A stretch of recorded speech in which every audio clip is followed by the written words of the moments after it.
장편소설 황금의 낙인, 낡은 카드의 기적, 풀버전. 동두천의 겨울은 도시 전체가 얼어붙은 거대한 무덤 같았다. 가로등은 깨져 있었고 골목마다 썩은 내와 냉기가 뒤섞여 코끝을 찔렀다. 10살 서윤이는 제 몸보다 2배는 큰 솜이 다 빠져 너덜너덜해진 아빠의 외투를 걸치고 있었다. 그 안에는 3살배기 지훈이가 있었다. 지훈이의 몸은 이미 아이의 온기가 아니라 고열로 들끓는 화로처럼 뜨거웠다. 누나. 마침표 배가 너무 아파서 잠이 안 와. 6살 도윤이가 서윤이의 소매 끝을 잡으며 웅얼거렸다. 그 목소리는 이미 인간의 것이 아니었다. 굶주림이 아이의 성대를 갉아먹어버린 듯 바람 빠진 풍선 같은 소리만 새어나왔다. 서윤이는 도윤이의 손을 잡으려다 멈칫했다. 자신의 손 역시 동상에 걸려 진물이 흐르고 있었기에 행여 도윤이에게 고통을 더할까 두려웠다. 일주일. 3남매가 마지막으로 음식을 입에 넣은 지 정확히 168시간이 지나고 있었다. 처음 사흘은 배가 고파 잠을 설쳤고 그 다음 이틀은 위장이 찢어지는 듯한 경련에 바닥을 굴렀다. 그러나 엿새째부터는 통증조차 사라졌다. 몸이 스스로를 태워 연명하기 시작하자 감각이 마비되고 시야에는 환각이 보이기 시작했다. 길바닥에 떨어진 젖은 종이 박스가 고기처럼 보였고 고인 빗물이 달콤한 주스처럼 느껴졌다. 안 돼, 정신 차려야 해. 내가 쓰러지면 지은이는 죽어. 도윤이도 죽어. 서윤이는 혀끝을 피가 날 정도로 세게 깨물었다. 비릿한 혈액의 맛이 입안을 채우자 아주 잠시 정신이 맑아졌다. 아이는 가슴 안쪽 낡은 내복 속에 실로 꿰매 붙여둔 주머니를 더듬었다. 손끝에 딱딱하고 차가운 플라스틱의 촉감이 닿았다. 아빠가 유언처럼 남긴 카드. 아빠 한재민은 죽기 전 피범벅이 된 손으로 서윤이의 손에 이 카드를 쥐어주며 울었다. 서윤아, 미안해.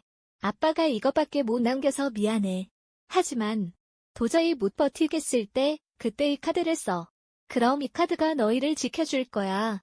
아빠가 하늘에서라도 꼭 누군가를 보낼게. 서윤이는 김밥집 정성식당의 유리문 앞에 섰다. 안에서는 노란 단무지 냄새와 고소한 참기름 향기가 파도처럼 밀려왔다. 서윤이의 위장이 그 냄새에 반응하며 비명을 질렀다. 헛구역질이 올라왔다. 먹은 게 없으니 위에 쫓아 나오지 않아 쓴물만 입안에 고였다. 아이는 문고리를 잡고 한참을 망설였다. 주변을 지나는 사람들은 삼남매를 우물 보듯 피하며 지나갔다. 쯧쯧, 부모는 어디 가고 애들이 저 모양이야. 가까이 가지마. 병 올물나. 비수 같은 말들이 서윤이의 가슴에 박혔다. 10살 아이가 감당하기엔 세상은 너무도 거대하고 악의적이었다. 서윤이는 자신의 처지가 길가에 짓밟힌 벌레보다 못하다는 생각에 눈물이 차올랐다. 하지만 울 수도 없었다. 눈물로 뺄 수 있는 수분조차 아까울 만큼 몸은 고갈되어 있었다. 마침표 서윤이가 문을 열고 들어서자 식당 안에 모든 시선이 꽂혔다. 주인 아줌마는 코를 막으며 인상을 썼다. 예, 여긴 구걸하는 데 아니야. 저기 시장 입구로 가봐. 서윤이는 도망치고 싶은 충동을 억누르며 떨리는 손으로 검은 카드를 내밀었다. 구걸. 아니에요. 돈 낼게요. 김밥 좀 주세요. 우리 동생이 죽으려고 해요. 주인은 의심스러운 눈초리로 카드를 낚아챘다. 이런 장난감 같은 카드가 어디서 났어? 너 이거 훔친 거 아냐? 서윤이는 도윤이의 손을 더 꽉 잡았다. 아니에요. 우리 아빠 거예요. 제발 긁어봐 주세요. 주인이 투덜거리며 카드를 단말기에 꽂았다. 서윤이는 바닥에 무릎을 꿇었다. 제발, 하느님, 아빠. 제발 한 번만요. 아이의 온 존재가 그 작은 단말기의 화면에 집중되었다. 띠른 결제 완료. 그 소리는 서윤이에게 천사가 부르는 복음과도 같았다. 서윤이는 그 자리에 엎드려 소리 없이 오열했다. 살아다. 동생들을 먹일 수 있다. 아빠가 거짓말을 한 게 아니었다. 성도그룹의 안방, 오경숙은 거울 속에 비친 자신의 얼굴을 보며 만족스러운 미소를 지었다. 하지만 그 미소 뒤에는 시체 썩는 냄새보다 지독한 아기가 도사리고 있었다. 25년 전, 그녀는 한 회장의 비서로 들어왔을 때부터 이미 사냥을 시작했다. 조강지처 박은혜 여사는 꽃처럼 고운 사람이었으나 마음이 약했다. 오경숙은 그 약점을 송곳처럼 파고들었다. 박 여사가 가장 아끼던 반려견을 몰래 죽여 정원에 묻어버린 뒤 박 여사에게 사모님이 관리를 안 하셔서 강아지가 굶어 죽었네요라고 속삭였다. 박 여사의 정신이 무너지기 시작하자 오경숙은 본격적으로 그녀의 건강을 난도질했다. 박 여사가 복용하던 심장약을 수면제로 바꿔치기 했다. 낮에는 몽롱함에 취해 정신을 못 차리게 만들고 밤에는 환각을 유발하는 향을 피워 그녀를 미치광이로 몰아갔다. 한 회장에게는 사모님이 알코올 중독인 것 같다, 재민이를 때리는 걸 봤다며 끊임없이 거짓 보고를 올렸다. 결국 박 여사가 심장마비로 쓰러지던 날, 오경숙은 그녀의 병실에서 산소호흡기 줄을 손으로 꽉 쥐고 있었다. 언니, 이제 그만 가요. 당신이 누리던 이 집, 이 돈, 그리고 당신 남편까지 다 낼 거야. 재민이는 걱정 마. 내가 아주 비참하게 망가뜨려줄 테니까. 박 여사가 경련하며 죽어가는 모습을 오경숙은 눈 하나 깜빡하지 않고 지켜보았다. 오히려 그녀의 입가에는 환희의 창경련이 일었다. 재민이 가문에서 쫓겨나던 날도 오경숙이 설계한 작품이었다. 재민의 방에 미리 마약을 심어두고 경찰을 부른 것은 시작에 불과했다. 재민이 억울함을 호소하며 아버지에게 다가가려 할 때 오경숙은 미리 고용한 괴한들을 시켜 재민의 다리를 분질러버렸다. 그리고 한 회장에게는 재민이가 도박빚 때문에 깡패들과 싸웠다고 속였다. 그녀에게 인간은 오로지 두 종류였다. 이용할 도구거나 제거해야 할 장애물. 그녀에게 재민의 자식들은 살려두어서는 안 될 증거일 뿐이었다. 서윤이라고 했나? 그 계집애부터 죽여야겠어. 아비처럼 사고사를 위장하는 건 이 자식은 죽 먹기지. 강현호 비서실장은 성도그룹 본사 66층 전략상황실에서 모니터를 쏘아보고 있었다. 화면에는 동두천의 결제 좌표가 붉게 깜박였다. 비서실 전원 주목. 타깃 확인되었다. 25년 전 사라진 황태자의 유산이다. 강 비서는 한 회장의 명을 받들기 전 개인적인 원한이 있었다. 그는 재민과 함께 공부하며 자란 친구였다. 재민이 억울하게 쫓겨나던 날 무력하게 지켜봐야 했던 자신을 평생 증오하며 살아왔다. 그는 오경숙의 눈을 피해 20년 넘게 독자적인 정보망을 구축해왔다. 강 실장님, 오경숙 쪽 해결사들이 이미 경기도 경계를 넘었습니다. 검은색 수보 5대, 무장 상태입니다. 강 비서의 눈이 서늘하게 빛났다. 놈들이 공권력을 우습게 하는 모양이군. 우리도 성도의 방식대로 응징한다. 보안팀 1개 소대 투입해. 도심 추격전 허가한다. 피해 보상은 내가 책임진다. 단, 아이들의 머리카락 한 올이라도 상하면 내 놈들 목숨은 없다. 동두천으로 향하는 국도. 강 비서가 탐방탄 세단 뒤로 10대의 검은색 벤츠가 비자대형으로 질주했다. 오경숙의 해결사들이 길을 막아서자 강 비서는 차창을 내리고 차갑게 명령했다. 밀어버려. 거대한 벤츠들이 수부의 옆구리를 그대로 들이받았다. 굉음과 함께 수부의 한 대가 전복되며 불길에 휩싸였다. 강 비서는 눈 하나 깜빡하지 않았다. 시장 입구에 도착한 강 비서는 아수라장이 된 현장을 정리하고 김밥집으로 뛰어들어갔다. 그곳에는 낡은 김밥 봉지를 생명줄처럼 쥐고 쓰러진 서윤이가 있었다. 강 비서는 아이를 안아들었다. 깃털보다 가벼운 아이의 무게에 그의 심장이 덜컥 내려앉았다. 재민아. 미안하다. 이제야 왔다.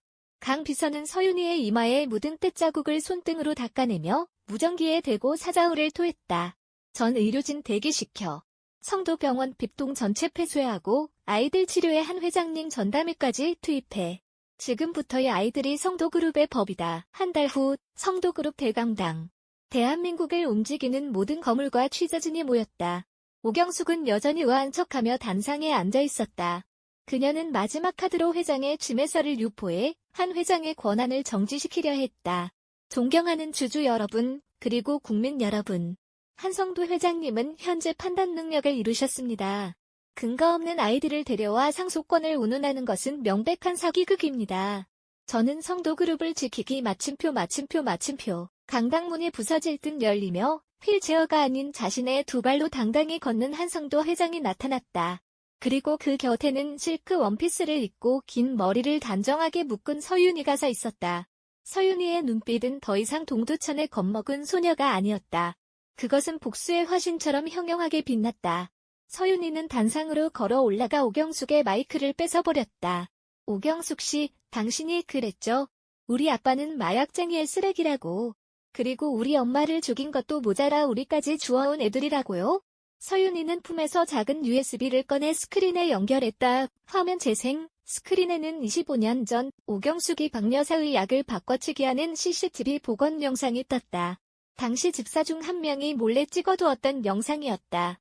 이어 오경숙이 해결사에게 한재민의 차를 벼랑으로 밀어버려 시체도 못 찾게 라고 소리치는 녹취록이 강당 전체에 쩌렁쩌렁하게 울려 퍼졌다. 이건 가짜야. 조작된 거야. 오경숙이 발악하며 서윤이에게 달려들려 했다. 하지만 강 비서가 그녀의 팔을 꺾어 바닥에 짓눌렀다. 서윤이는 바닥에 처박힌 오경숙의 얼굴 앞에 다가갔다. 조작이라고요? 그럼 이건 어때요? 서윤이가 손가락을 튕기자 강당 뒤쪽 화면에 오경숙이 해외로 빼돌린 3조 원 규모의 비자금 계좌와 뇌물을 받은 정치인들의 명단이 실시간으로 스트리밍되기 시작했다. 당신이 우리 아빠의 명예를 짓밟고 우리 할머니의 목숨을 앗아가고 우리를 굶겨 죽이려 했던 그 시간 동안 아빠는 죽어가는 순간에도 이 기록들을 모으고 있었어요. 당신의 탐욕이 곧 당신의 무덤이 될 수 있도록. 서윤이는 오경숙의 가슴에 꽂혀있던 성도그룹 부회장 명찰을 손으로 직접 뜯어버렸다. 당신은 성도의 안주인이 아니야. 그저 남의 것을 탐내다 자기 영혼까지 팔아치운 살인자일 뿐이지. 이제 당신의 집은 이 화려한 저택이 아니라 평생 햇빛 한 줌 들지 않는 차가운 감옥이 될 거야. 아니, 감옥도 당신에겐 과부네. 지옥으로 가.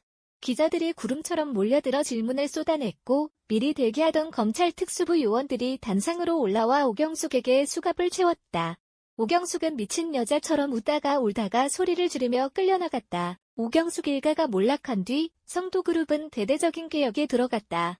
서윤이는 할아버지를 도와 그룹의 투명 경영을 선포했고 재민복지재단을 설립해 자신처럼 굶주리는 아이들을 돕기 시작했다.